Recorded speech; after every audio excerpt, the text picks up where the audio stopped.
হিমালয়ের দেশে সাফ শিরোপা জয়ের ইতিহাস গড়েছিল বাংলার মেয়েরা। সেই গল্পটি রচিত হয়েছিল 2022 সালে। 2 বছর পর এবার হিমালয়ের দেশে আরও একটি ইতিহাস গড়লেন বাংলার ছেলেরা। নেপালের কাঠমান্ডুতে অনূর্ধ্ব-20 সাব চ্যাম্পিয়নশিপে 4-1 গোলে জিতে প্রথমবারের মতো ট্রফি ঘরে তুললেন বাংলার যুবারা। কাঠমান্ডুর আনফা কমপ্লেক্সে ফাইনাল ম্যাচের প্রথমার্ধে বাংলাদেশ 1-0 গোলে এগিয়ে যায়। নির্ধারিত 45 মিনিট শেষে রেফারি 2 মিনিট অতিরিক্ত সময় দেন। সেই অতিরিক্ত সময় বাংলাদেশ লিড নেয়। বক্সের বাইরে বাংলাদেশি ফরওয়ার্ড মিরাজুল ইসলামকে ফাউল করে রেফারি ফ্রি কিকের বাঁশি বাজান। বক্সের বাইরে থেকে দুর্দান্ত শট নেন মিরাজুল। বাঁকানো শটে নেপালি গোলরক্ষক সম্পূর্ণ পরাস্ত হন।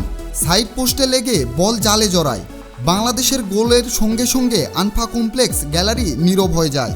পুরো স্টেডিয়াম জুড়ে ছিল নেপালের সমর্থন। ম্যাচে অবশ্য নেপালই বেশি প্রাধান্য বিস্তার করেছে।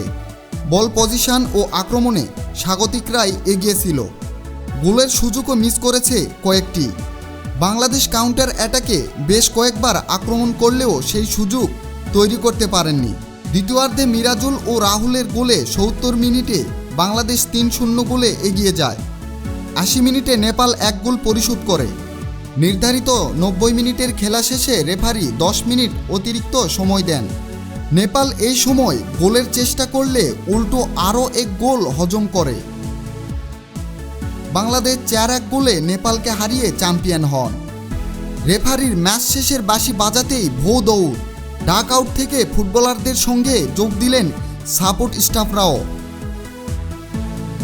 গ্রুপ পর্বের ম্যাচে বাংলাদেশ 1-2 গোলে নেপালের কাছে হেরেছিল।